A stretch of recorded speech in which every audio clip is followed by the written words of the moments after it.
Call to order, pledge allegiance. Pledge allegiance to the flag of the United States of America and to the republic for which it stands, one nation, under God, indivisible, with liberty and justice for all. Roll call, please. Trustee Barbian? Present. Trustee Sell? Here. Trustee Unger? Here. Trustee Beckmeyer? Here. Trustee McFall? Here. Trustee Alette? Here. President Zaborowski? Here, thank you. Looking for approval of minutes, regular and special board meeting, October 3rd, 2023. I'd like to make a motion for the village board to approve the regular and special board meeting minutes of October 3rd, 2023. They've been given to us prior. We've had a chance to review them. Second motion? Any discussion at all? Seeing none, roll call, please. Trustee Barbian? Aye. Trustee Sell? Aye. Trustee Unger? Aye. Trustee Beckmeyer? Aye. Trustee McFall? Aye. Trustee Alette? Aye. President Zaborowski? Aye, thank you. Citizens' comments, persons wishing to address the board or ask state their name and address for the record and limit their comments to only one time and limit their comments to 3 minutes or 5 minutes if representing a group of persons. Citizens' comments shall be limited to a period not to exceed 30 minutes. Please note the village board can only discuss matters listed on the agenda. We are open.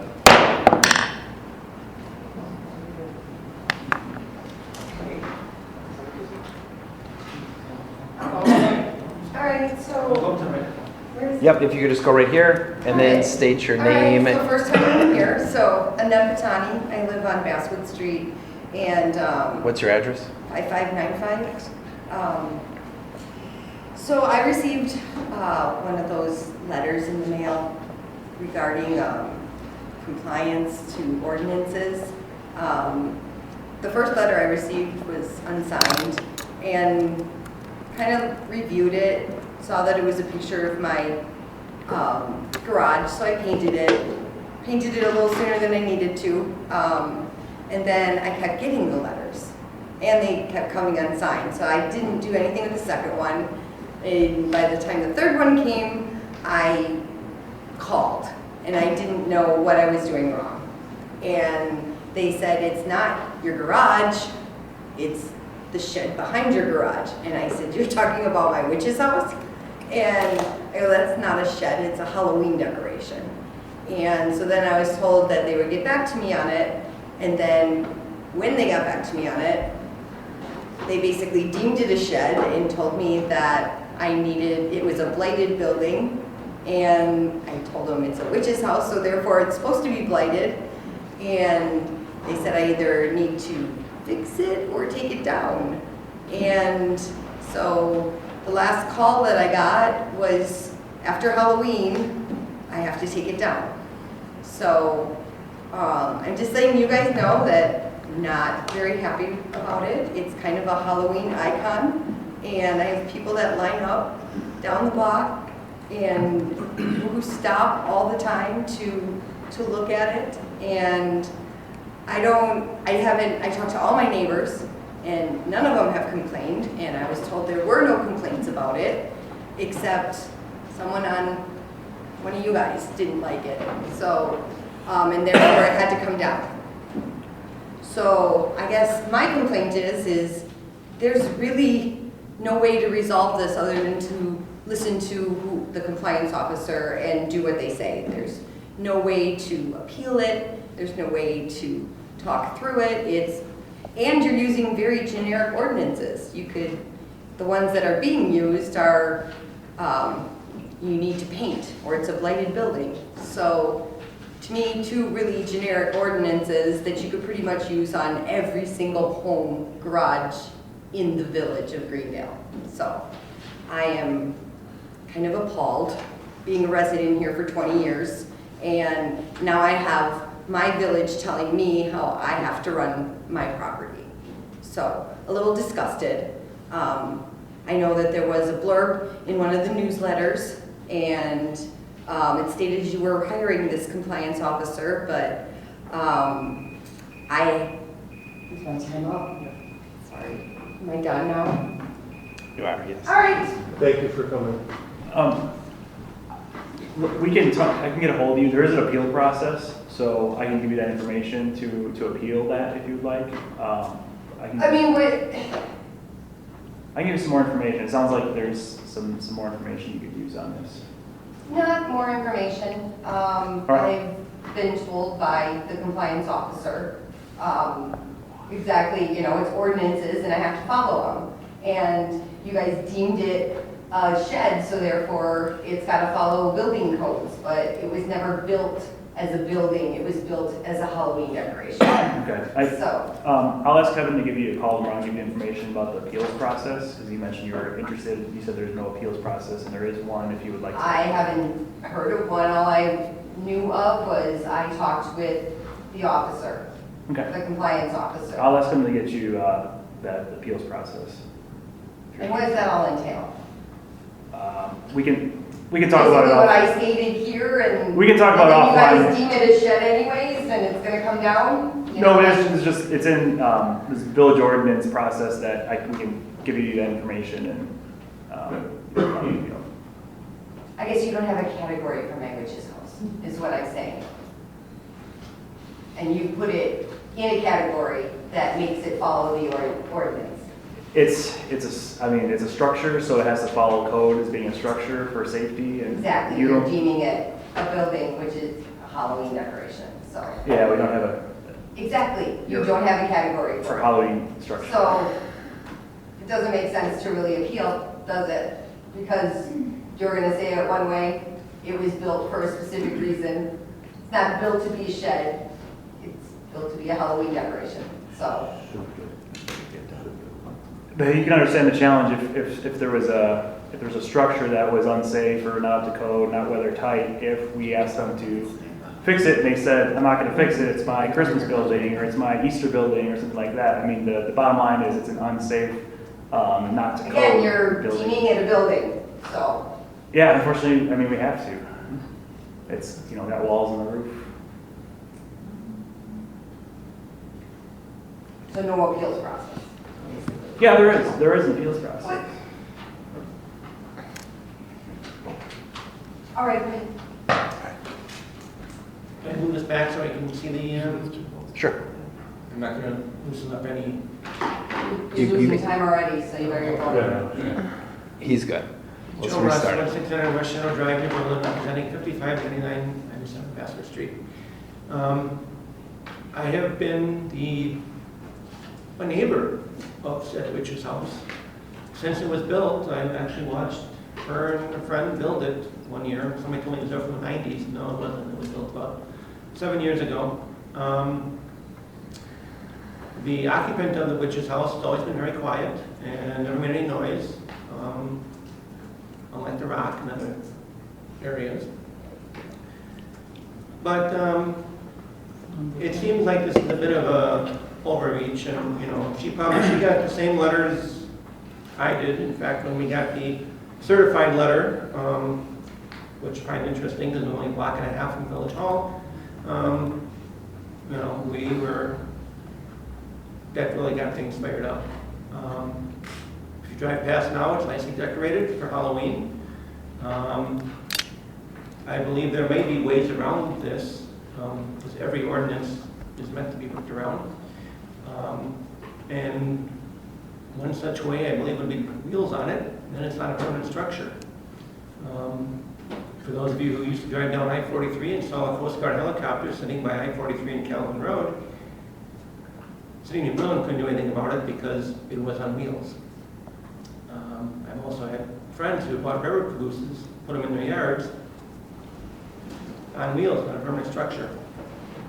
I don't know if you guys want to go down, this path you're going down with this code compliance officer.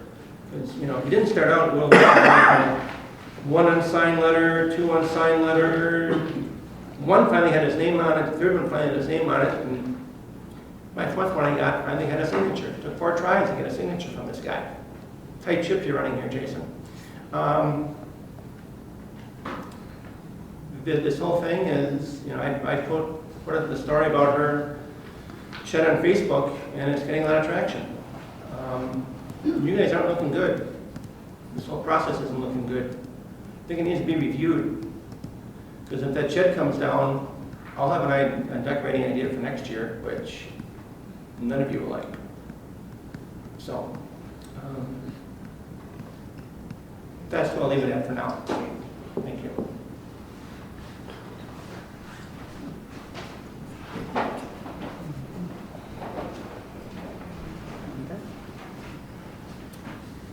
Hi, Linda Larson, 5586 Municipal Square. I see that you have on here that you're going to discuss the award to bid the Village of the Tree Planting Project, and if I remember correctly, for every tree that is taken down, you'll plant a new tree. And I haven't found anywhere where the list of trees that are going to be taken down yet. But I have been here over the last several years asking for our trees on Municipal Square to be at least trimmed back, if not removed, because the only time that they come out to take care of them is when they fall. And I've got a lot of pictures, and these trees are huge, and I don't want structural damage done to my property. My husband and I work hard to keep our home looking nice. We try to stay in code, but we'd also like the village to come out and take care of these trees. And it's hodgepodge, you know, it's got 2 new trees, old trees. You could have done that one side together and had them already growing and then done this side. And we never can get in, we're constantly picking up debris.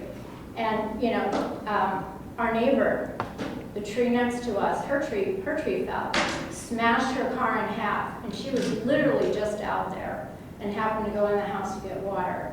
So it's become an issue, but we can never seem to get any answers. So I'm certainly hoping that the trees on Municipal Square, which are from 1938, and they are falling, that's the only way they ever get taken care of. They need to come out and get them trimmed, at the very least. Thank you.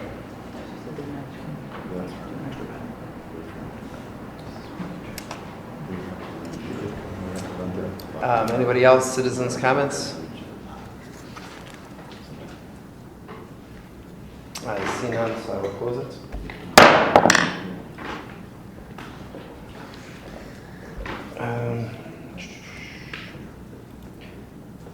Standing committee reports, Trustee Barbie. Thanks, President Dabrowski. Finance Committee has a couple of agenda items for tonight. First one is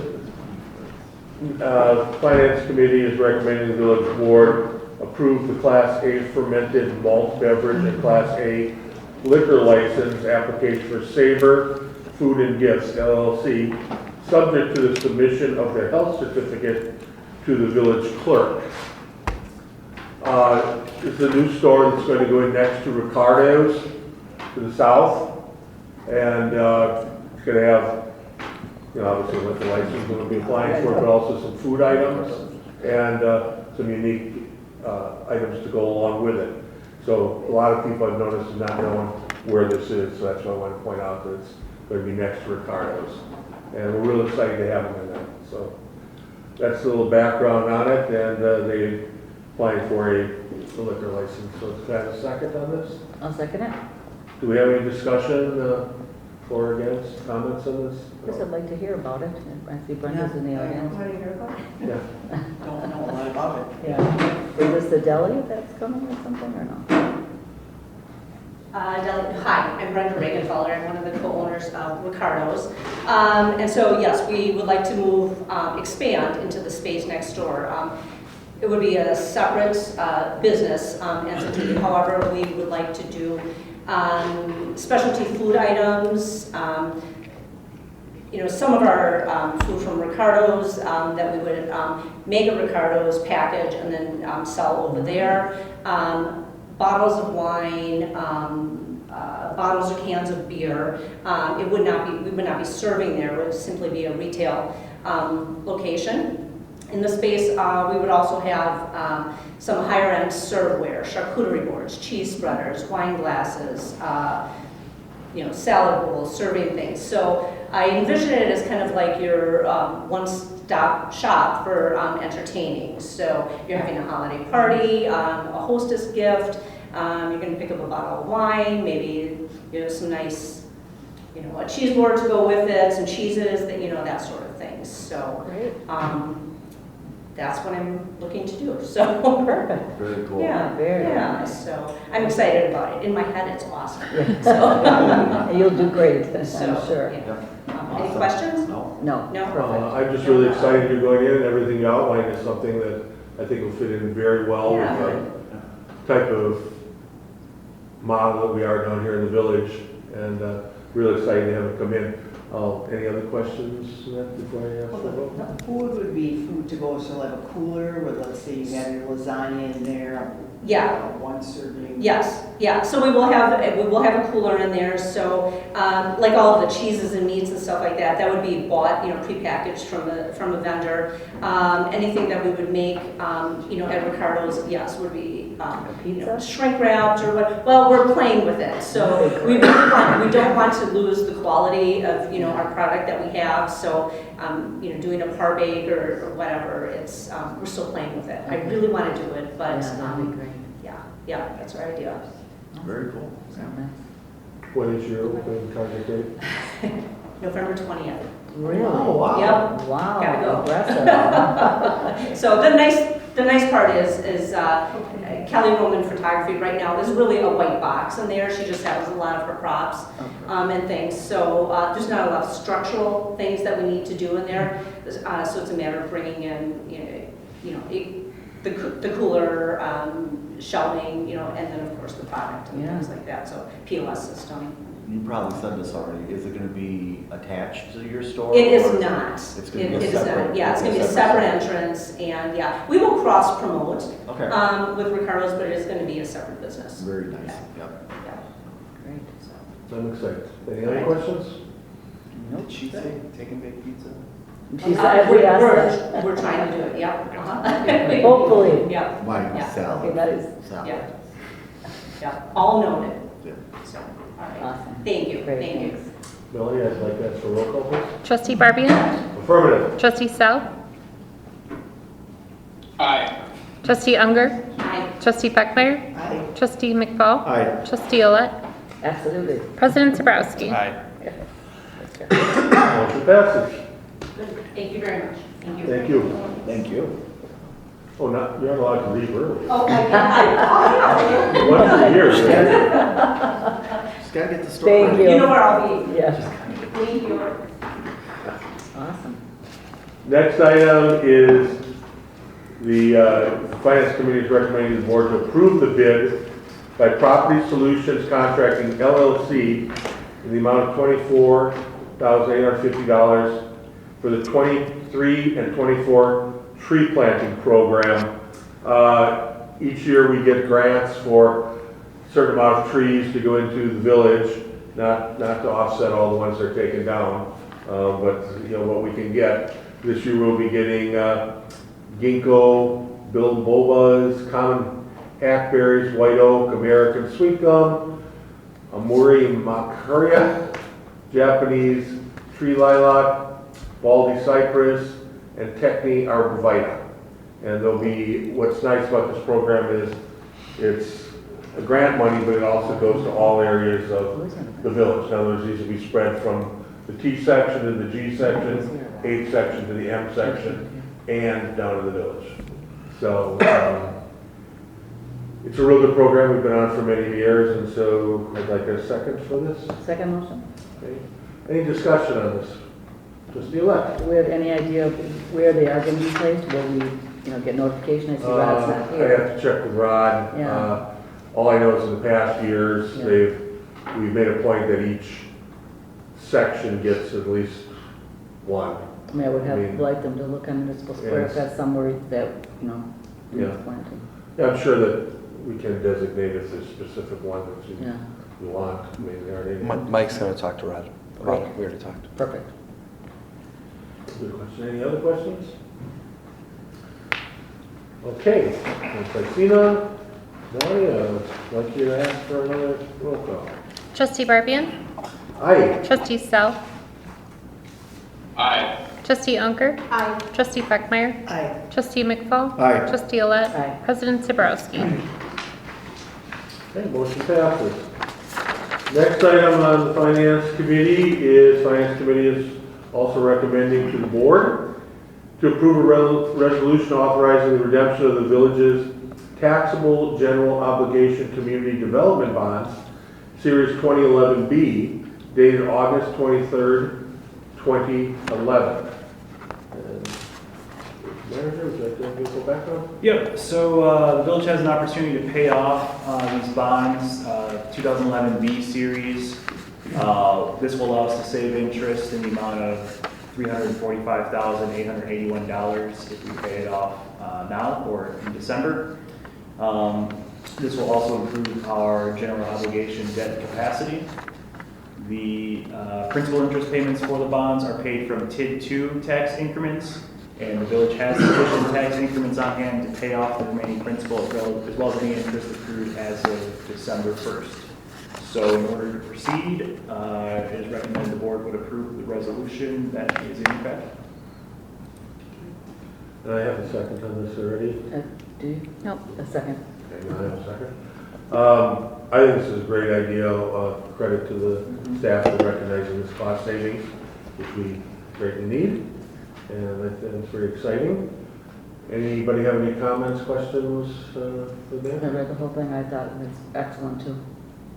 Good job, Mike. Or Stephanie. Matt, any questions? Team effort. I do not have any questions, no. Okay. Just thought I'd get you involved since you're on there. Thanks. I would ask for a roll call then. Trustee Barbian? Aye. Trustee Self? Aye. Trustee Unger? Aye. Trustee Beckmeyer? Aye. Trustee McFall? Aye. Trustee Olet? Aye. President Zaborowski? Motion passes. Next item.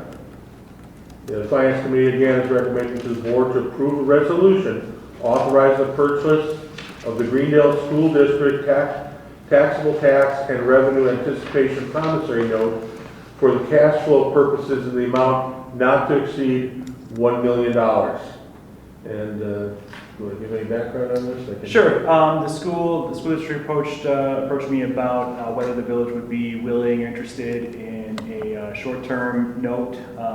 It's not uncommon for school districts to have cash flow challenges around this time of year. They're on a different budget schedule than municipalities are on. They're on a July 1st through June 30th. So they do their budget, but they don't really, and they obviously have expenses, but they don't get a bulk of their revenues until they get state aids in December, and then they get taxes that as we collect and pay out to them. The January settlement is January 15th and then February 15th. So it's not uncommon for it to be relatively tight for school districts around the November, December for their regular AP payments. But also since the school district is self-funded as far as health insurance, it does have the possibility of paying out large claims. So rather than going to banks and having to go through the process of for sure taking out a loan, this would allow them to kind of take out a line of credit with the village as needed. So as of right now, they're hoping that they won't actually need anything, but in case they do, this would authorize them to borrow up to $1 million. They don't see it exceeding $500,000, but this would put some buffer up to $1 million. And then the terms of it is that they would have to repay anything back by February 28th. So yeah, it would mature on or before February 28th, and it would be well before that because, as I mentioned, their revenues come in around December and January. And they would also pay the village for any interest that we otherwise would have collected with the money that's in it be coming out of the local government investment pool, which is where we keep it. So they would be reimbursing or paying us interest that we would have otherwise received from local government investment pool. And then one note that I saw from Trustee Unger today, which is not noted in the resolution, we can certainly add it, that the school district will be paying for the cost of our bond counsel in reviewing this, preparing the resolution, and any other costs there may be. We're not expecting much in any, and the bond counsel had very limited, there probably isn't much for fees from them either, but I think it makes sense. We do sort of have I don't know if it's written in an email or a handshake agreement that, their school district's going to pay for our costs, but we can add that to the resolution as part of the motion. And then lastly, our, kind conferring with our auditor, they had no concerns as long as this is clearly a short-term borrowing with a maturity within 60 days of the first of the year. And it's not completely unusual for a municipality to do this. I mean, obviously it's more common for school districts to go to banks, but this does happen from time to time, typically with counties. But certainly we have a great working relationship. The school district has been really good to work with, and so we all have the same taxpayers that we serve, and so if we can find efficiencies and help the school district save money, it saves money for the same taxpayers that we have. Thank you.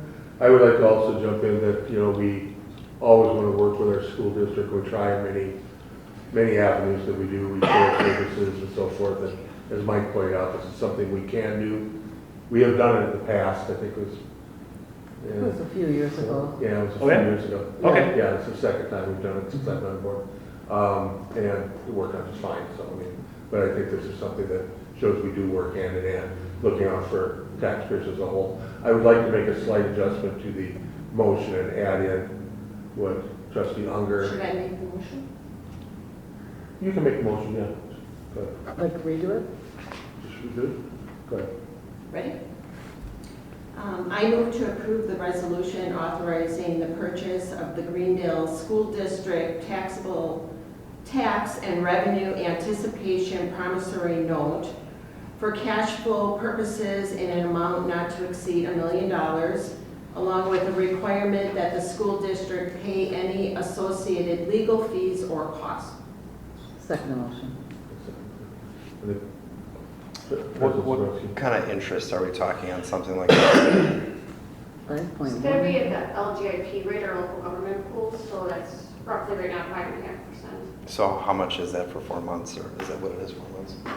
Yeah, well, it's probably a lot less than that. It's probably just like probably I think 6 to 8 weeks, and it depends on how much. I mean, if we're talking 500,000, I can't do that quick math. But it's not any more money that we would be getting, we'd be getting it anyway. Yeah. It's normally that It's one not would in be in addition our to- LGIP pool, so it's basically the same thing in that Right. fact, that you'd just be with that and then we would do the math. Okay. Or- So where I'm going with this, and maybe this is just me, but it's all our tax money, and I don't know that I want to go and charge them interest, because all they're gonna have to do then is tax us to get the interest back. So I know that the village is technically losing a little bit of money on interest. I would rather not charge the school district interest. You're gonna pay it anyhow, Oh, what? because they're gonna We'd raise the be taxes. losing. Oh, I wouldn't. I mean, whatever. Okay. So that's just my 2 cents, so. We really aren't charging them interest, right? They're just paying us the interest that We would be getting, occur. right, we're So not they're taking paying it us back. But there's, Otherwise, we're I taking understand a that, but loss. they're, correct, but Right. they're still paying us interest Yeah. on the money. So this way, we could actually save the school district money. But Which then is- we're losing revenue. Right. We could have I know, but it's all- lower taxes if we Yeah. were- It's all the same thing. though. We are saving that money because in a different way, because we're not going, if they don't borrow, there's a lot of savings with bond rating, all the other firms that pay the Okay. pay. So that is the benefit that our auditor mentioned. Okay. Yeah, in fact, So we are benefiting in another way, is what she's saying. I mean, in fact, if we weren't as concerned about, we don't share, if we didn't share the same taxpayers or weren't as concerned about the efficiencies, we could say, we expect a little bit higher interest, but again, we're not trying to make any extra money off of it. So I think by at least recouping the interest we would have gotten is a good middle ground. It's fair. Trustee Olet? Just have a question, how does that work then? I mean, so there's a line of credit, and then like who administers that, for us, on our behalf? They would, so the finance director would be authorized so they would send something in writing to us, making the request, and then our finance director would be authorized to transfer the money to them. So but we wouldn't transfer it unless they need it. Right, as they need it, yep, Right. exactly. Which is, and this is way more flexible, obviously, for them than Right. getting a loan. It's kind of like just in case they might not need it anyway. Okay. We talked a little bit about this at Park and Rec, and I asked Ryan that, I said, how come they just don't go back to January 1 to December 31st? And why is it that halfway in the middle, And he even said, he goes, I'd love to see it go back like that. You mean the budget year? Oh, yes. Yeah, why is their budget so different than ours? State statute, maybe? I mean, Their this, school year is, Yeah. they base it off their school year. Is it based on the school year? Yes. Okay.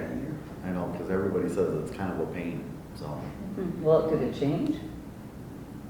I don't know, it's probably been. No. No, it's been like this. But it would be nice to see it go, what our budget is, Okay. you know. Other questions? I would ask for a roll call, please. Trustee Barbian? Affirmative. Trustee Self? Aye. Trustee Unger? Aye. Trustee Beckmeyer? Aye. Trustee McFall? Aye. Trustee Alette? Aye. President Zaborowski? Aye. Motion passes. Next and last item on the Finance Committee is the presentation of the village manager's 2024 recommended budget. all right, so on your desks is a hard copy of the recommended budget. Staff has been working since really August. I'm putting this together. And I also emailed a link to a folder, shared folder for the board to access, which has an electronic version of this, as well as the department head questionnaire forms. There's a Q&A document, because there were some questions and ideas that were sent, and so we responded to those. And then there is a copy of the fee schedule with some proposed changes.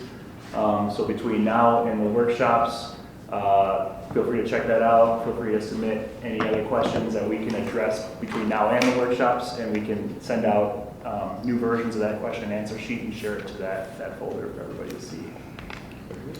So this will be a high-level overview of that document. So just looking over this past year, some of the notable projects and expenditures. We had a road and infrastructure program, about $2 million, using remaining funds from our borrowing in 2022, so we did not need to borrow new monies for that. We completed the water meter replacement program, which was started in 2022. The fire training facility is in progress with a Kolish family donation. The fire range remodel is completed from a Kolish family donation. And the code enforcement program was grant funded from the CDBG program, $50,000. Health department remodel, near completion. You can see a little picture down there, looks very nice. $37,000, partially grant funded. Case management program, grant funded, $36,000, a part-time position. We did the CLC LED lighting project in the library, which is nearly complete, I believe, $35,000 with $5,000 grant funding, portion of that in the health department office. We had extra festivities for Village Days, the 85th anniversary. Total expenses were $26,000, though much of that was offset by other revenues such as sponsors in the 85th anniversary booklet. And the comprehensive outdoor recreation plan, the cooperative effort with the school district, our portion $14,800, and the long-range financial management plan, which we'll be seeing at our next meeting, and $14,500, and the dedicated fire inspector position, part-time position, $12,000. So those are some of the main notable projects and expenditures that have taken place this year. So as far as our year-end projections, our general fund expenses are projected to be under budget by $578,000. This is primarily due to police and fire personnel vacancies and turnover. So we've had several positions in the police and fire departments that have been vacant. We've had a lot of turnover within our dispatch positions. We've had retirements in our fire department. So those vacancies and turnover have caused those budgets to be under budget as far as expenditures. And then most of our contingency is unused. We budgeted $90,000 for contingency. We've used some for the first payment on the new AV system for this room. General fund revenues are projected to exceed budget amounts by $544,832. Largely because of interest earnings. We budgeted $100,000 for interest, and we're projecting $600,000 in the neighborhood of. You'll see in the budget document, but well in excess interest earnings. And then EMS revenues have also come around. We talked over the last year about EMS revenues, how there's been a delay in collecting some of those, and we're getting caught up on that, and we've seen EMS revenues come up quite a bit. So right now, we're looking at projecting about $1.1 million surplus in the general fund, 2023. I'll talk a little bit about what's next for that. Capital improvement fund over budgeted by about $442,000. This is due to the the construction cost being higher than anticipated, and also we did not budget for engineering costs relating to Grange Avenue in 2023. So we're paying out about $150,000 in engineering design related costs for Grange Avenue this year, which was my mistake. I thought of it as a 2024 project, but we do have to pay some of those bills here in 23 for that design work. So obviously that comes off of the total cost that we'll be paying next year. The equipment replacement fund under budget by about $300,000, and that's largely just due to the ambulance purchase being delayed until 2024. So the financial picture entering 2024. So again, a healthy general fund balance, $4.8 million. So that represents about a 41% fund balance of our annual expenditures. And so we've talked a lot about having our fund balance policy stating we need at least 25% of the fund balance. And I've always been an advocate for not keeping too much of a surplus over 25%, because otherwise people are wondering, well, why are you taxing us if you're just sitting on more money than you need? And so in past years or last year, we transferred any excess to the capital funds to go towards roads, and so limiting the amount of borrowing that we need to do. However, as you'll see at our November 7th meeting, we'll take a look at a 10-year financial management plan, and I think it would make sense to put together a plan for holding on to those funds in our general fund as a cushion, because the next years you'll see that there will be a deficit without some other type of revenue coming in. So I will, with Ellers, we'll present a plan for using that extra fund balance to fill some gaps as we get into these future years coming up. Our general obligation debt outstanding principal, $20.7 million, which represents 20% of our statutory capacity. So a lot of capacity for debt left, and that complies with our debt policy of having no more than 75% statutory capacity. So that number actually does reflect us paying off the 2011 B bonds that were approved earlier in the meeting. Our equipment fund has a balance entering 2024 of $523,000, and capital improvement fund will have a balance of $383,000. Now that number actually reflects the sale of the village owned property next to Sendix, and we can have some more discussion during the budget process. Right now, I'm just showing that as a revenue in the capital improvement fund. But I've heard from several trustees that there's interest in designating which particular project or which use that's going towards as the only information that you can communicate back to the residents as they say, well, what was that used for? And you can point to a specific project, so we can have that discussion in the budget workshops. So the 2024 budget, staff is pleased to present a budget that we believe is consistent with the strategic initiatives, maintain service levels. There are 10 main funds, including 5-year capital plans for equipment and facilities, and the expanding 10-year plan that we've looked at before for roads and infrastructure. And then, as I mentioned, the 10-year financial management plan will accompany this budget process, so that will give us an opportunity to have an eye to the future a little bit more as we review this budget. So as far as the general fund highlights, there's a total general fund budget of $13 million, which is an increase of about $543,000 from 2023. Some of the expenditure highlights: wage increases 4%, no staffing additions or reductions. We have health insurance decrease of 0.8%. We avoided the $200,000 increase by switching to the high deductible plan. Wisconsin retirement system contributions will increase a little bit. We are creating the health reimbursement arrangement, estimated cost of $22,000. Good news for workers' compensation decrease of 47,000. So that's been great news as our mod rating is going down for 2024. Less injuries in recent years. Knock on wood. Election salaries increasing due to 4 elections in 2024 compared to the 2 this year. Salt costs are going up. Garbage disposal costs going up. Increases to vehicle maintenance for police and fire. Ambulance supplies increase 10,000. And contingency 90,000, which is the same as the 2023 budget. General fund revenue highlights. So we talked about the local government funding bill that the state approved. That'll result in an increase of $360,000 in shared revenue. But they didn't tell us at the time that they're decreasing our expenditure restraint by $60,000. So a net increase of $300,000, but it's a great help.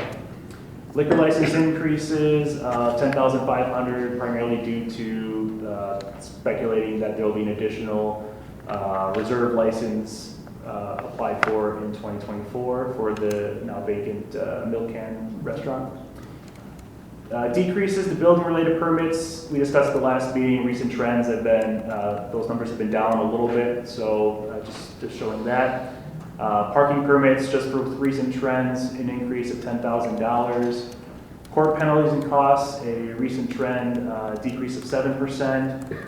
We have good news, state transportation aid increase of $96,000. So that's partially based on, as you do more road projects recently, the formula allows for more aid to you. So our aid is going up because we've invested more in our roads in recent years.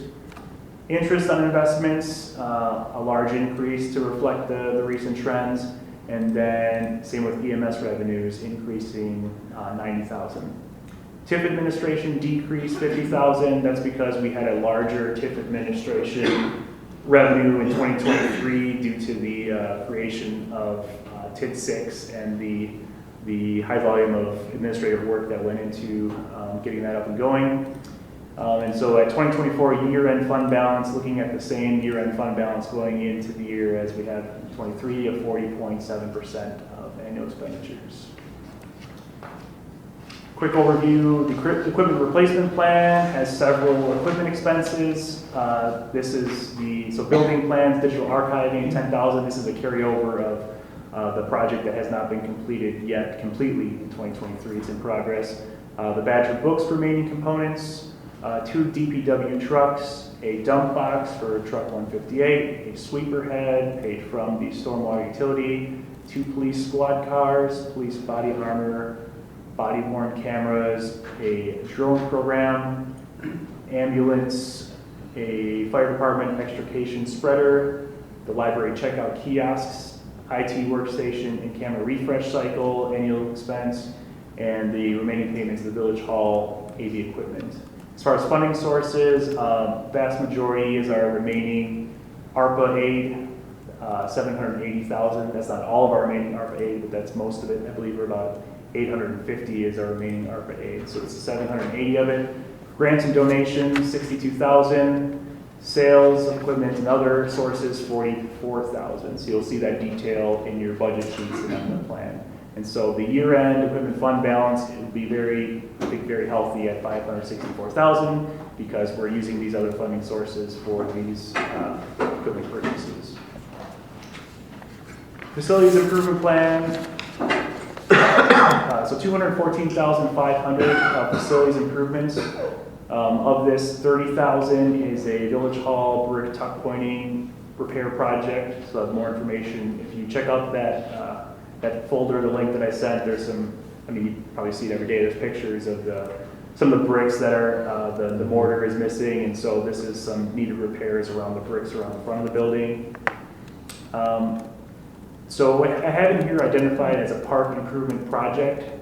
So we know that the comprehensive outdoor recreation plan is still in progress, but if we would like to do a project in 2024, I think it would make sense to earmark or set aside an amount of money that would accomplish a relatively significant project.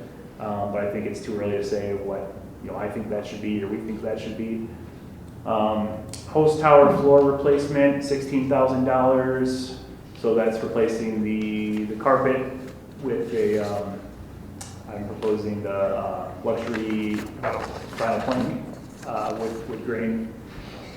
Health department restroom remodel, library acoustic panels, and sewer ejector lift station at the CLC. So the funding sources for these projects, the remaining ARPA funds, $64,500, and then property taxes for $150,000 for that park improvement project.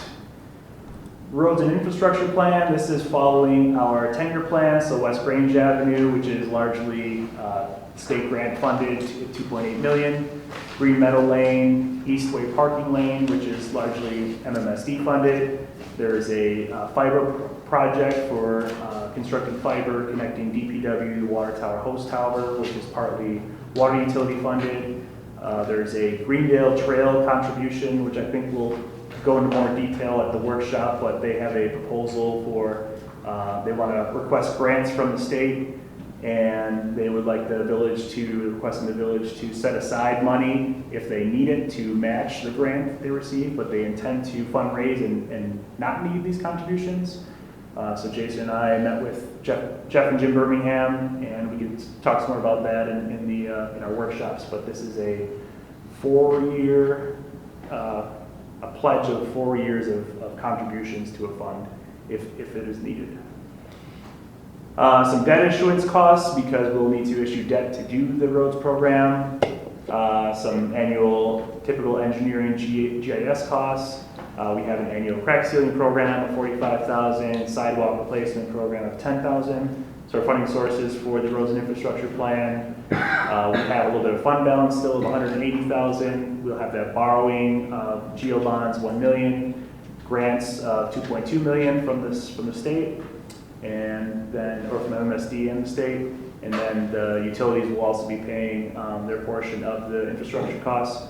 And so the end of the year fund balance shows as 1 million, but that's with the assumption that we would borrow for a 2-year roads program. So there would be debt proceeds in there that would be for projects in 2025. That's why it shows a higher balance. Other fund highlights. So for the recycling fund, there is an increase of about $6,600 in expenses. And so in order to keep that fund above zero, we're recommending a recycling fee increase from $14 a quarter to $15 a quarter. This still leaves a deficit in the 2024 budget for recycling fund of $4,700, but obviously we're very sensitive about large increases year to year after having to double it this past year. But $15 a quarter will keep that fund balance above zero.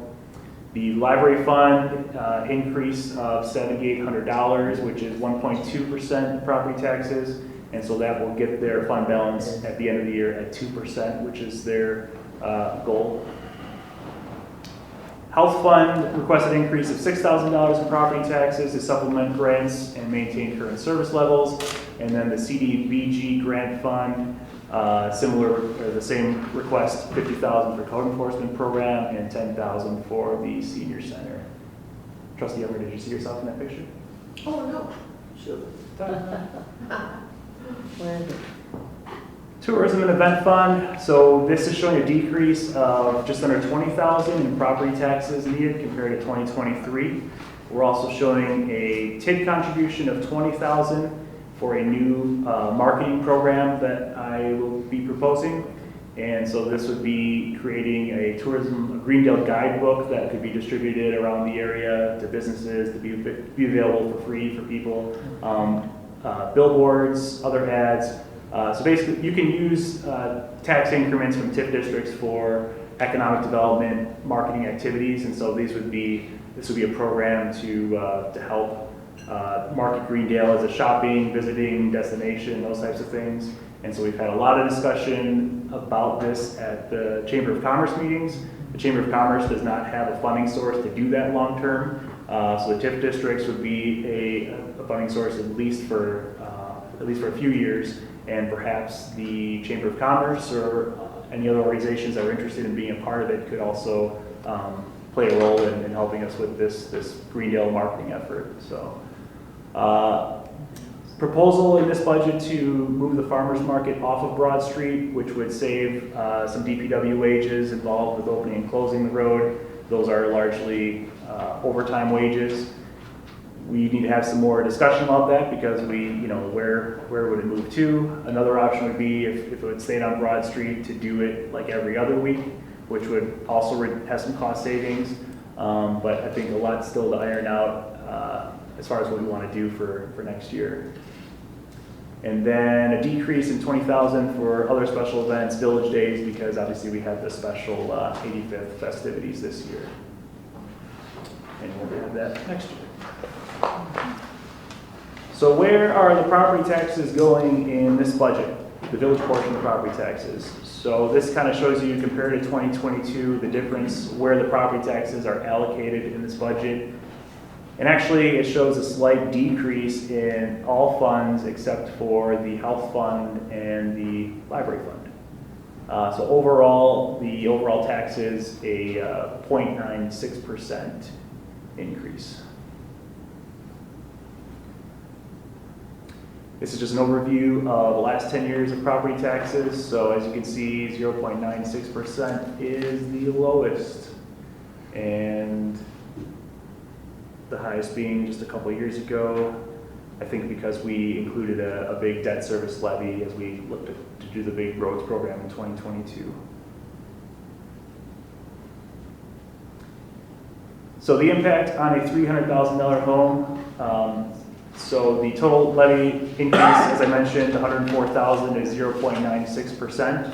The tax rate, which is a rate based upon assessed values, is showing a 2.5% increase. So for a home assessed at $300,000, the village portion of their tax bill would increase $48.59. So next steps, we have our budget workshop scheduled for November 7th, November 8th, November 9th. Our workshop on November 7th is scheduled for 4 p.m. because we have a board meeting at 6 p.m. that day. We will have Ellers here to present the draft of the financial management plan at that board meeting on the 7th. And then our workshop on November 8th is at 6 p.m. And then if we need the workshop on the 9th, I think we talked about 6 p.m., but one trustee requested if it could be at 5 p.m. Does anybody have an issue with if we need to do that workshop on the 9th at 5 p.m.? Okay. And then the public hearing and adoption of the budget is on Tuesday, November 21st. What time are the other ones? So 4 o'clock on the 7th, Right. 6 o'clock on the 8th, and 5 o'clock on the 9th. Okay.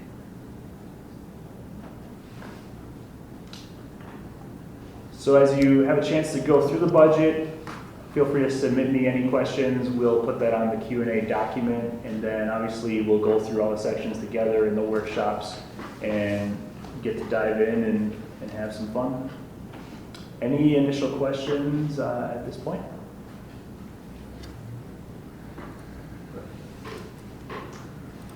Tremendously impressive presentation. The best one I've had since I've been on board. I really appreciate this outline. I think you hit on all the points that we normally have to ask questions. You notice no questions came. And traditionally, there have been, well, you have some. I'm saying up to now. So I'm just very impressed with what you covered. No, I just have a comment, and Jason, you could probably answer. You talked about putting a different kind of flooring in the hose tower. My concern is the noise in there. I think the carpeting really helps absorb the noise, and so do the sound panels. And I don't know that the sound panels alone will address the noise if you take the carpet out. So I just... We were thinking maybe we're doing other sound panels too. Doing more sound panels? Like didn't you say, Mike, there can be some that you can put on the wall? Well, someone was talking about Or someone like told us it looks like a ribbon, Decoration. but you know those ribbon-looking things you can hang, curtains, sound curtains. That, and they also said there's like decoration on the wall that can be like a sound buffer. And I do agree with you, but the carpet is always going to get wrecked. I think we'll have to deal with the noise, in my opinion. Well, they also have those carpet squares that you can use to replace. I mean, I you know. see those squares everywhere, Well, especially. that's what those are too. That's what's in there But we now. ran out of them, right? Right. Well, I mean, but it's just as far. But so when we were talking to the, we met with the flooring guy and he said, well, if you try to replace these now, it's gonna look so out of place because they're gonna be so much, brighter and nicer than what's there. Oh, okay. There's so many, if you look really closely, there's stains everywhere. Yeah. It's, oh, Yeah. and we're renting that. It's embarrassing. How old is that floor? Oh, when, 2015, 15 years? so it's just 8 years. With all that traffic on it, yeah, that's A lot. That floor lasted pretty good. It just got cleaned, right? Yeah, just yesterday. Yeah, I heard it looks Oh, great. does it? Well, I took pictures afterwards. There's still a lot of stains. Yeah. Can't get everything out. I mean, it's just. But this proposal also, and we can decide. I mean, we can decide not to do that particular product. It's just we got a budget number of 16,000, which hopefully is on the higher end if we can find some other bids.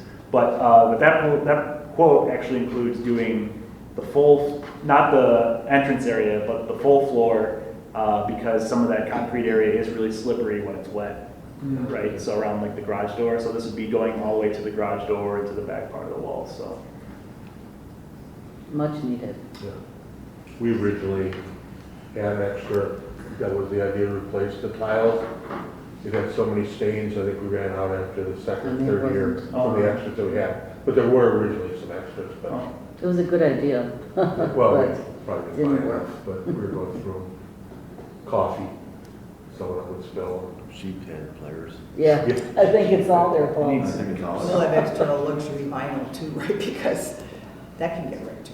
Yep. Not easily. But it's easier to clean than carpet. Yeah, I agree. And it's not really, I mean, I have it in my house, It's pretty durable. it's very, very durable, my house. It's commercial. But it's not, when you walk on it, it's not real loud or anything.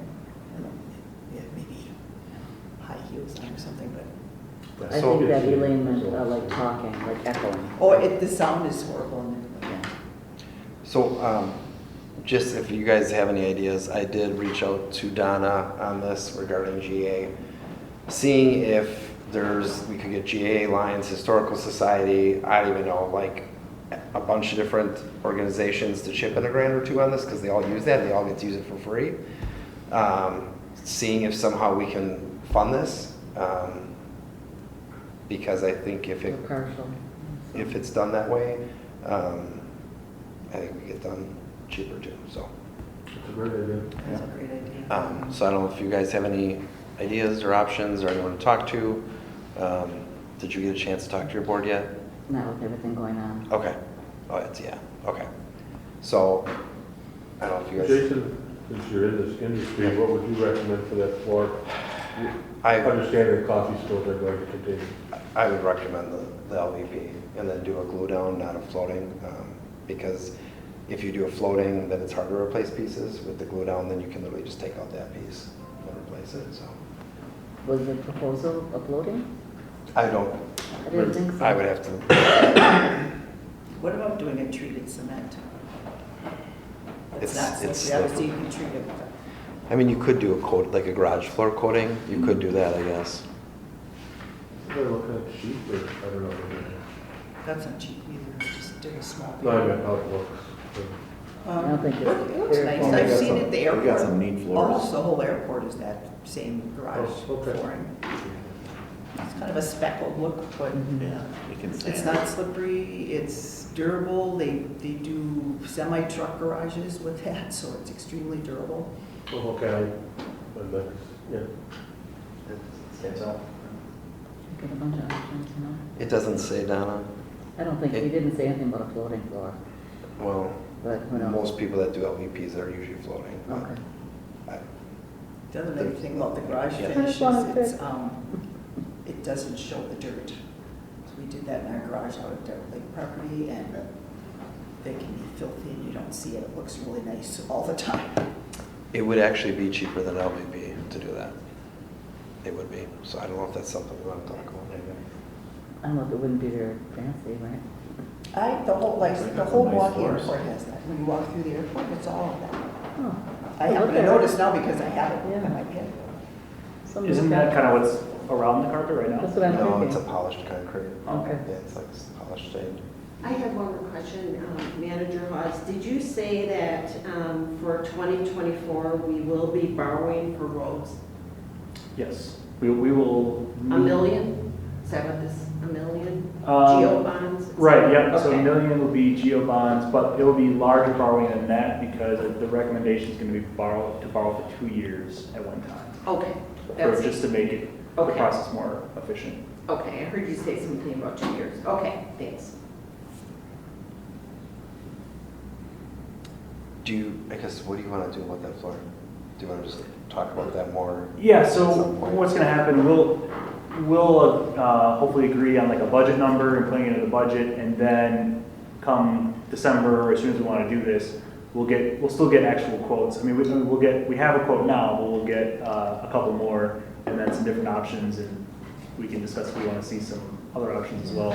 And then the board will still need to approve that as a separate expenditure, so there'll be plenty of other time to nail down what we want exactly. Or glue it down. Okay. All right, awesome. Thank you so much. That concludes the, unless there's any other questions. Well, I actually want to share something that's part of this. That's okay. And I plan, just so everyone knows, on sharing this probably for every meeting the rest of the year. So to you guys, it's going to get old. But I thought this is important. I've had a lot of conversations on this lately, and it kind of actually blows your mind when you actually look at it and actually hear real numbers. And it might surprise a few of you too. So I had Mike pull a $300,000 assessed house and what their taxes are and where the pies go, the pieces go. So, for example, tax bill is $6,432, correct? Total tax, Yeah, 13 cents. What percentage goes to the county? Anyone have a guess? 40%. No, that'd be way too much. But 17.9%. So literally $1,149.62 goes to the county out of that tax bill. Okay. Next one is MATC, $407. Oh, MMSD. Oh, MMSD. Oh, there's MATC. Oh, geez. So what's that for? Sewage. Yeah, but then we have a water and sewer bill. We're double paying? Oh my God. That's disgusting. Okay. MSD, $407.74. MATC, 6.3. MATC, 4.2%, $269. Schools, 42%, $2,693. And the village, is it 30 or 36? 30%, $1,911. Wow. If you, and this is the conversation I've had with residents, $19 and $11 per year, you are literally getting your garbage picked up every single week. You're getting your recycling every other week. You're getting your leaves picked up, what, every other week, roughly? Right? Yep. You get your in fall. Yep. You have fire, you have police, you have a library, you have the health department, you have all these events, you have the dump. Done. I'm sorry, that's, to me, it's Snowplow. absolutely disgusting. Snow plowing, salting, trees, sidewalk, $1,911. I don't know, that's just kind of disgusting to me. So if people talk about high taxes, go talk to the county, go talk to MATC, go talk to, I'm not gonna say the school because. Why doesn't school get so much? Why did they get more? Because they have more money, they need Yeah, their budget is a lot bigger. Obviously, there's a lot more staff. Yeah. We need more, obviously. So once you really see this and hear it. That's good. I And like actually, that. it's just Very like, much, Jason. Good. holy cow, Thanks. so. Yeah, I like that breakdown. It costs more to raise children than take care of adults. So, do any of you have any questions on this? No, I like that. Okay, like I said, I plan on sharing it at more meetings coming up because I think it's very important that Yeah. people hear this and know this, because all I keep hearing is,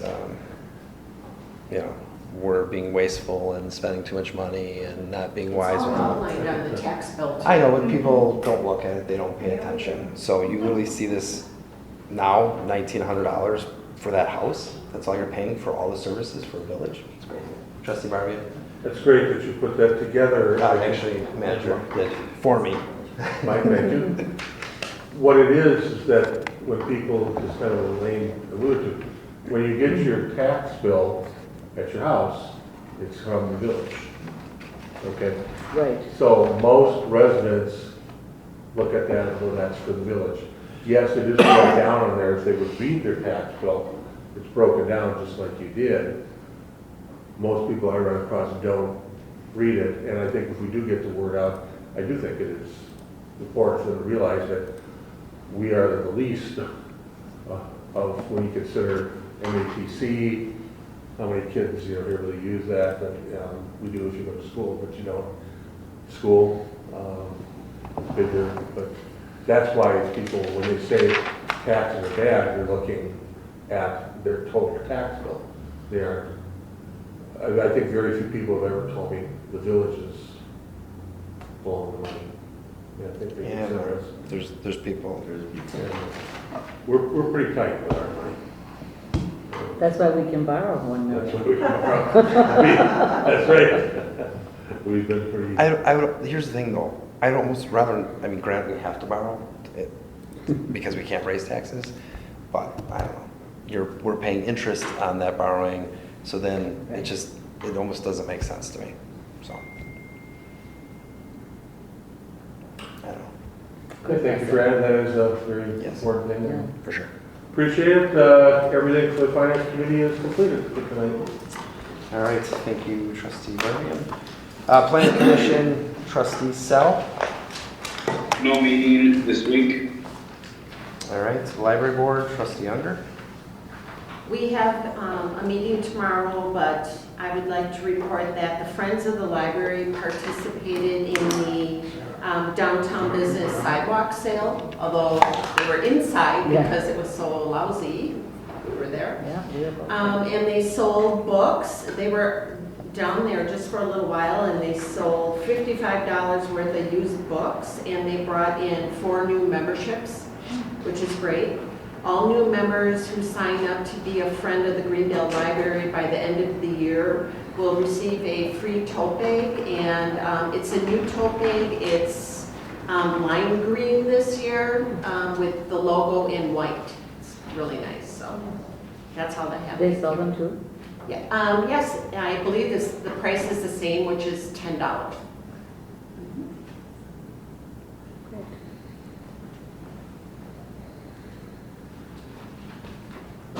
Public Works Committee? Public Works Committee. There was no meeting. Board of Health. Thank you. Actually, I do have some things to cover. Okay. Keep it short.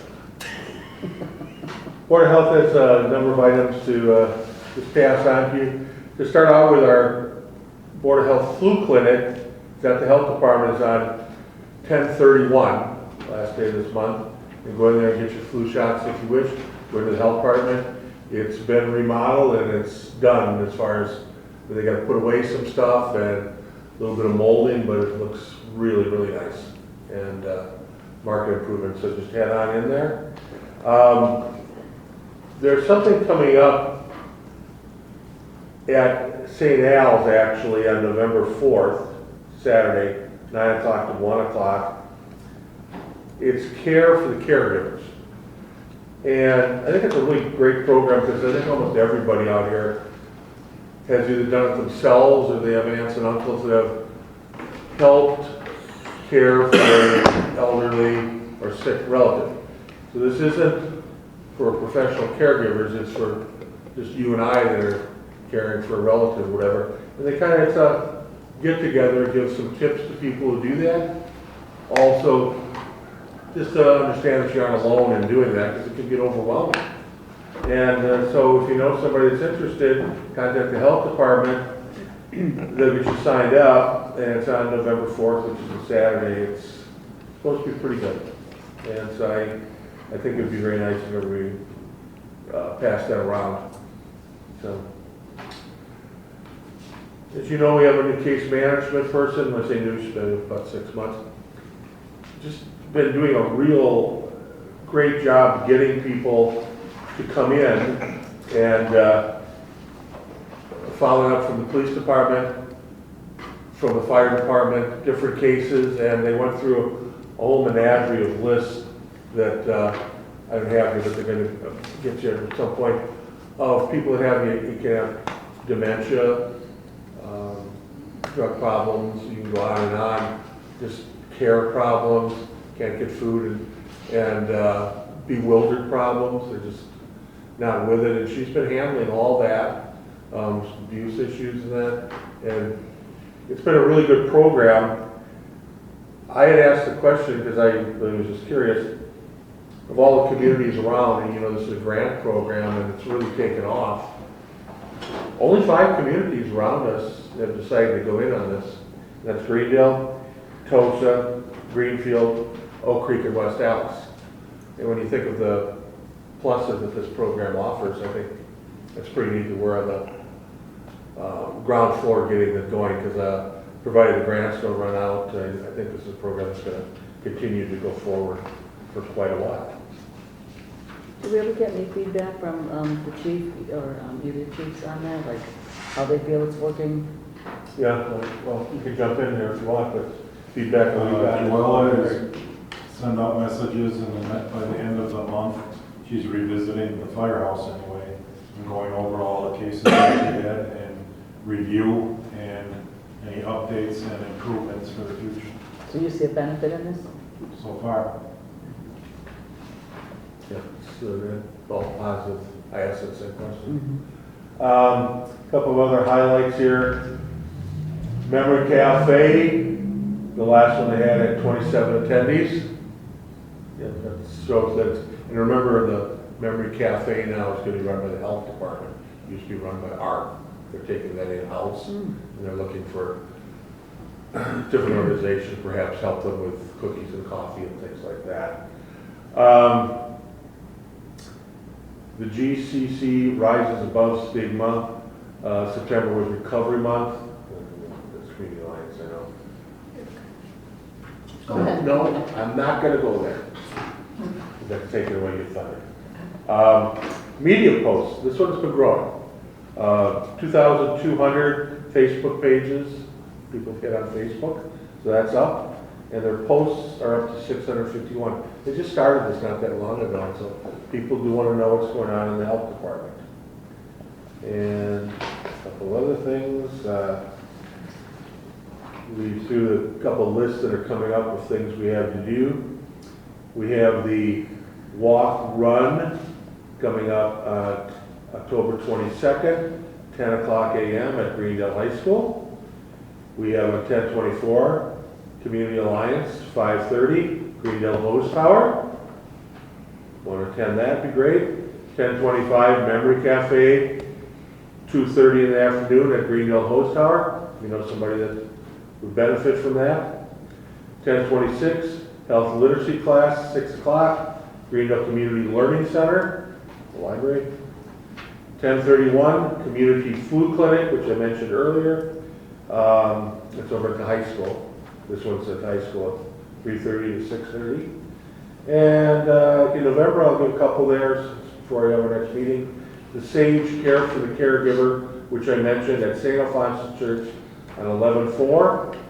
11/14, the Sage Committee meeting is also at the Community Learning Center.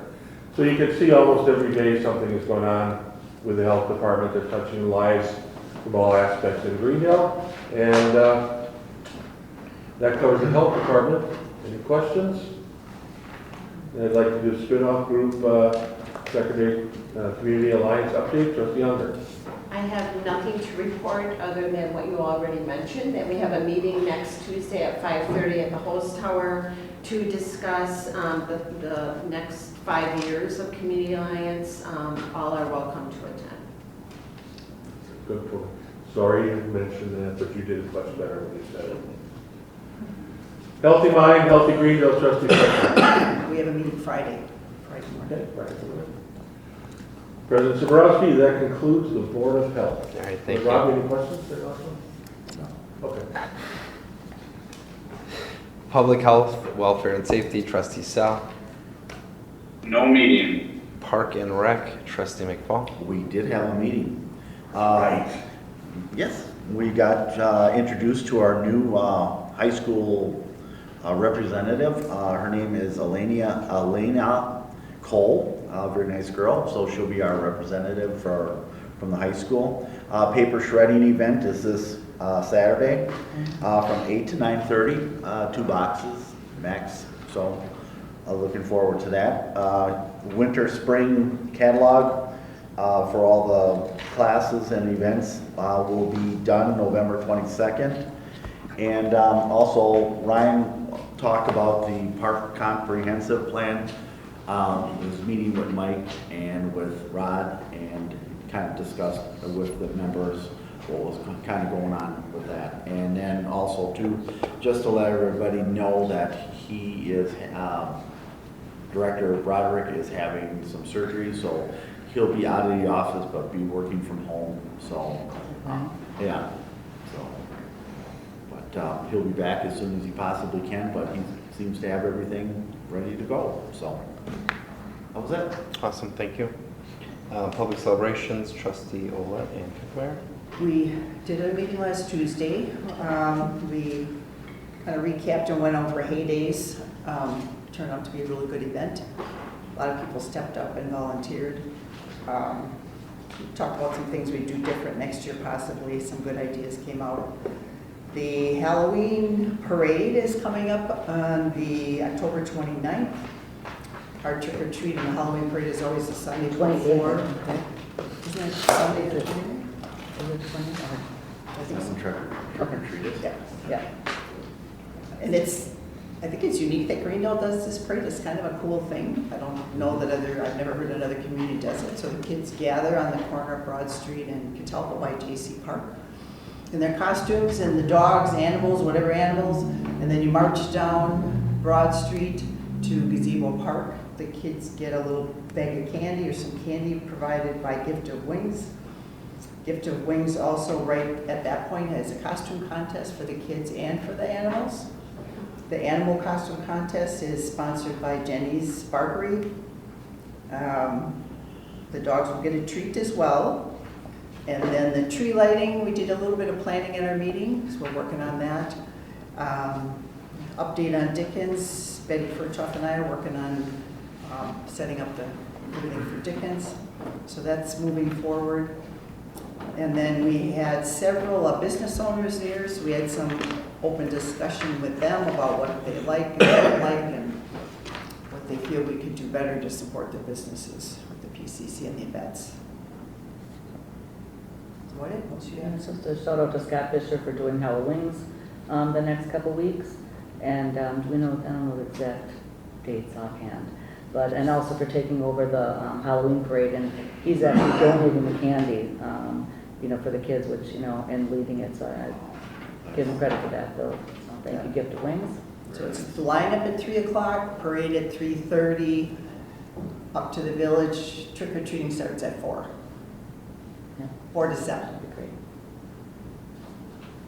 I did that for the first time last year. It was kind of fun. It is fun. Yeah. It is fun. I love it. I love it. And we do need help, so we do need 7 people, if anybody is willing to help for the judging and leading the kids and handing out candy. So we said we'd assist Scott still to help them. All right, thank you guys. So do you guys have a meeting in November? Will there be a PCC meeting in November? Yeah, okay. We have an application for a bike race. I think there was one last year. That was. The turkey trot? No, the one that was around like the rock or by like the ski hill area that goes through the county. Oh, yeah. So we got an application for that, so it needs to go through PCC and the board. So I think that can still happen in November. The event is in December, I thought. It's kind of strange for it. It was that big fat tire. Yeah, fat tire, Something yeah. they called it. Oh, okay. That's right. That's why it can go in December. 'Cause it's got fat tire. All right. No old business at this time. New business, item A, VOT 2385, discussion regarding village manager's fourth quarter goals and objectives. Distribute to the board, fourth quarter goals and objectives, and a lot of the things or projects that we've been talking about a lot recently. A couple things that I was going to highlight. So I noted we have an RFP for assessment services that we issued. I think the board, I forget which meeting, but we discussed and approved an RFP. And so that deadline is actually this Friday. And so I'm expecting hopefully 3 bids on that. That will be for 2 options, one of them for annual revaluation services and one of them with just every other year revaluation services. So hope to have some bids this Friday and to have them on the next board meeting for consideration. I also have on here, and I've discussed previously, a project to review our zoning codes, specifically special use related ordinances that due to state law changes, there's a lot of best practices that are out there. I wanted to try to tackle that this fall, but it's going to probably not take place until early 2024, just with the budget and things going on. But that will probably be a process that's going to go through Plan Commission. And so we're going to go through probably focusing on the special use ordinance because again, there's a lot of best practices that we want to make sure that we have enough specific conditions and things within the ordinance, because if you don't, then your decisions can be considered arbitrary based on the applicant, and then there's potential for lawsuits that follow. So we will be working on that in early 2024. And then we're working on filling the tourism and event coordinator position, and kind of branching off of that, President Zabrowski and I met with Anne Marie earlier today, and her idea or suggestion was specific to the farmers market, getting some feedback from the business owners on some of the aspects of the farmers market. You guys have had a PCC meeting, there were maybe 3 businesses or so. We've heard a lot from the same 2-3 businesses. Anne Marie thought it would be great to do like an online survey and get it to everybody. Right, because some, I think, do benefit from it. Yeah. Oh, they do, and she They said have. that. Yeah, so before we, make any big changes, getting, feedback from all the business community, and then I also, probably when the new person starts, having them do a survey of all the vendors as well, and just kind of getting a feel for what their thoughts have been this past year, where they're at, are they coming back, do they like the location, do they like the time, this and that, and just try to get all the feedback from businesses and from those vendors, and hopefully set up our new person to make some good decisions for the next, for the market, the next year of the market. And then also, one of the goals on here, we talked about enhancing the Welcome Center, but specifically some of the merchandise revenues. And so we recently were in the final stages of completing this MOU with the Historical Society on the Welcome Center, but really we're establishing that this tourism event coordinator is going to be in charge of deciding how the merchandise is displayed, organized, what goes where, and really trying to recoup some of our expenses that we pay to keep that Welcome Center going. So that will be a front and center goal for the new tourism event coordinator. Is there anything that we'd like to, project-wise or goal-wise, discuss on the list? Trustee Hunter. I have one item, and I don't know if you can ask Inspector Juarez about this, but I think it was earlier this year I had asked if the sign ordinance could be looked at in terms of where political and election signs, campaign signs can and cannot go. And he indicated wanting to put together a brochure or a flyer so we're all very clear, especially with 2024 coming, where can political signs go and where can they not go? And I think that was something he was going to look at doing. And I don't know if he's done that or if he's giving it to the code enforcement officer. So I just wanted to ask that question. It would be great to have, did you add that, Sarah, to the resident guidebook or no, the sign information? I can't remember. I don't think it's in there. Okay, because we talked about adding it this last year. it's one of those things that it's out of mind, and then all of a sudden it's front and center, and then it's out of mind. And So, I think it's probably, good to- good, you know, we'll be talking about it, you know, in the spring again. And I can send you an email that I think I have from him. Okay. That sound good, everybody? Do a Just kind of handout. specific memorialize what is appropriate and not, and how many on a corner, and how many in a yard, and Okay. Well, yeah, and I would like to have a meeting after we do this.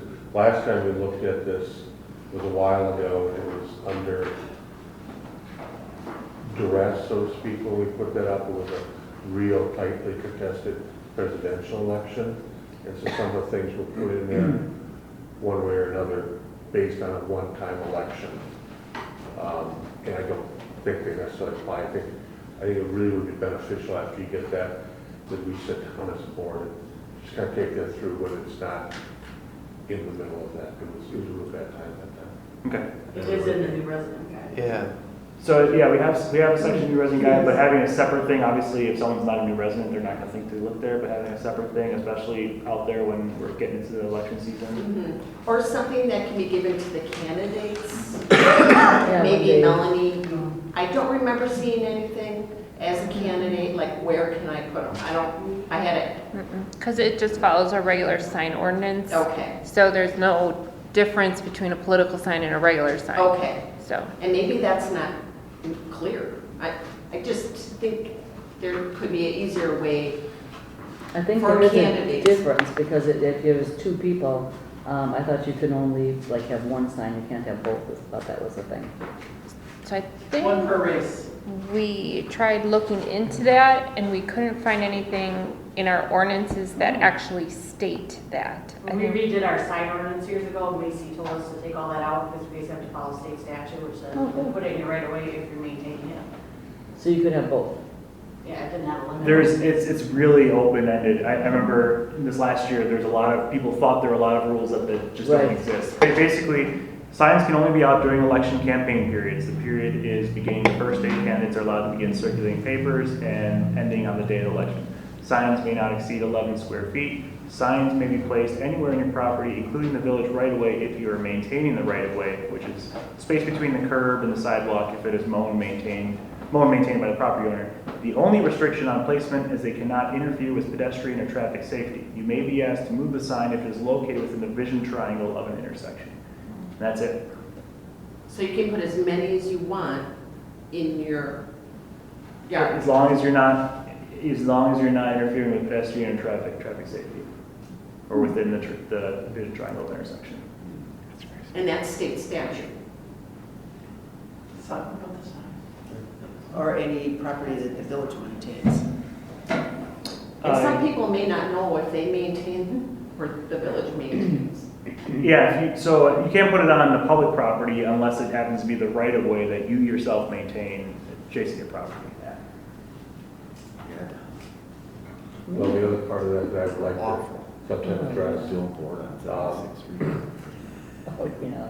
from the 90s to that same election that came up, we had 6 free spaces, might have been 7, remember when you first ran, areas where during an election, everyone could put their signs there, because some experienced candidates knew all the little nooks and crannies, and a new person might not. Example, like on 51st and College, on the woods that we had. And there was like several other spots, 60th and Grange across where the Greendale Post. There was a few spots where we allowed 43rd and Ramsey. And I think it was 7, I can't remember them all right now. So we'll have to add that in there so everyone is clear, so it's not the secret sign space. Right. That's and for then- event signage, not for political signage. Well, the thing is, it was allowed all the way up until that one election, which is when that thing got changed, and then it was pulled out because there was a lot of issues, and I think it should go back in because it really helped us, because some people, if you're new to running, you don't have a lot of people to put the signs out on, and I thought it helped a lot. Plus you're allowed, like the judgeships, circuit court people, they didn't have any, a lot of times people don't want those signs in the yard. And then people in Greenville never knew who was running for a spot, whereas you could see those names, oh, those are the judges. I mean, there's a lot of people you never saw, except on those 5 or 6 spots. I'm not, this is a discussion now, but I'm just saying when the time comes, I think we should look at it again, because again, it was taken out in a highly charged environment. Okay. Everybody here at the table knows. We will, yeah, so we will need the board's direction or an official decision on that, because that would be a change from, that's not written anywhere. Right. So we want to be crystal clear. So we can bring that back, we can bring back sign regulations, political sign regulations, and then potentially if there's action that, anything you want changed. Yeah, I would just like to talk about that, so. We could also see if maybe Attorney Macy would take another look at it to make sure there's nothing that we're missing as far as best practices.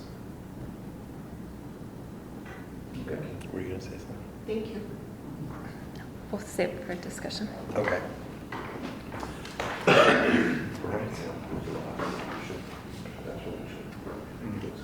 So are we good on fourth quarter goals? Anybody else have anything? No? Okay.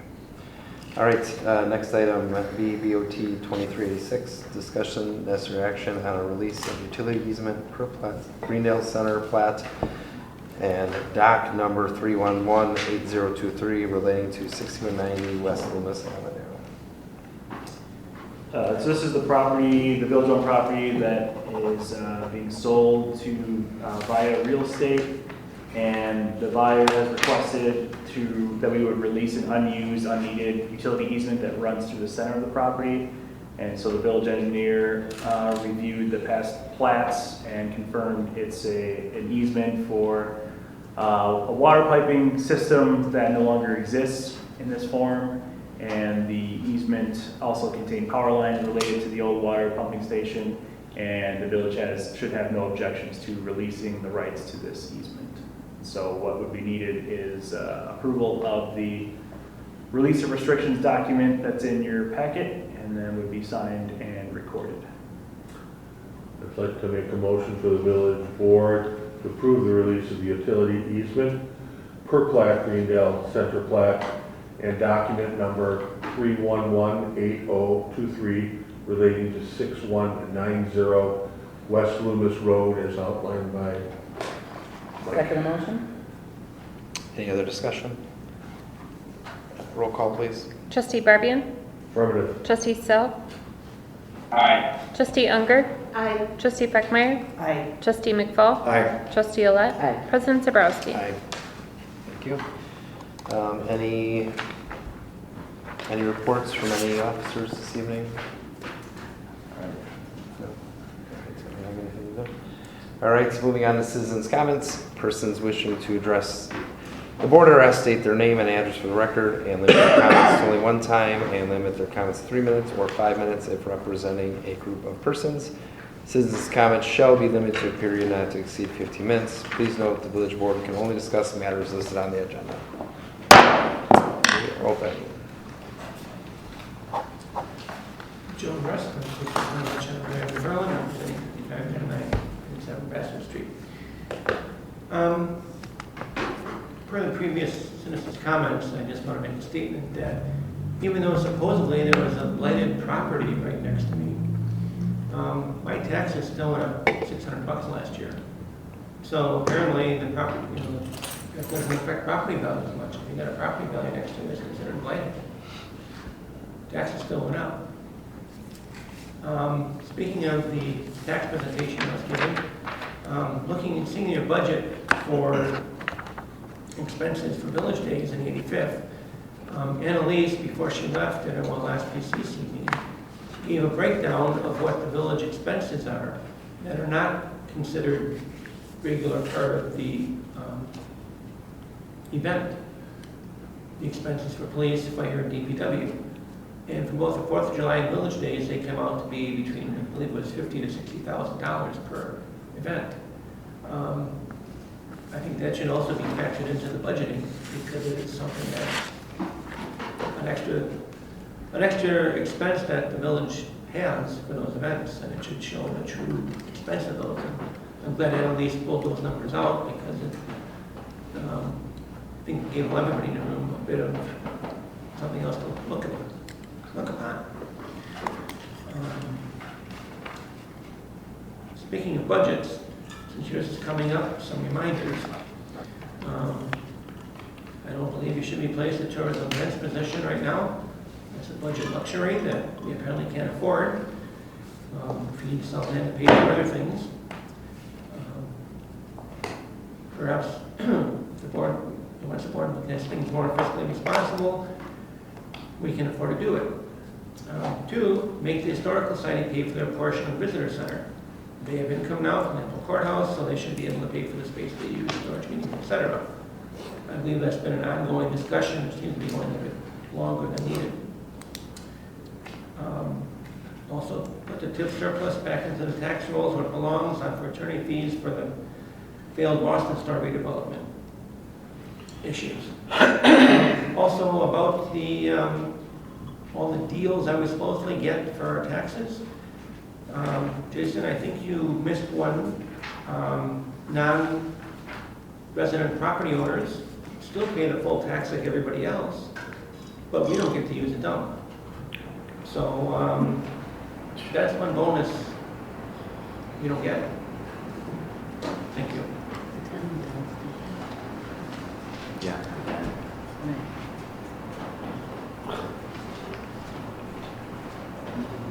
Good evening, Mary Grogan, 4962 Sutton Lane.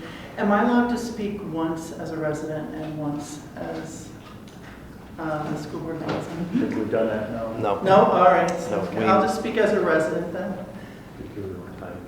Is my time working? Okay.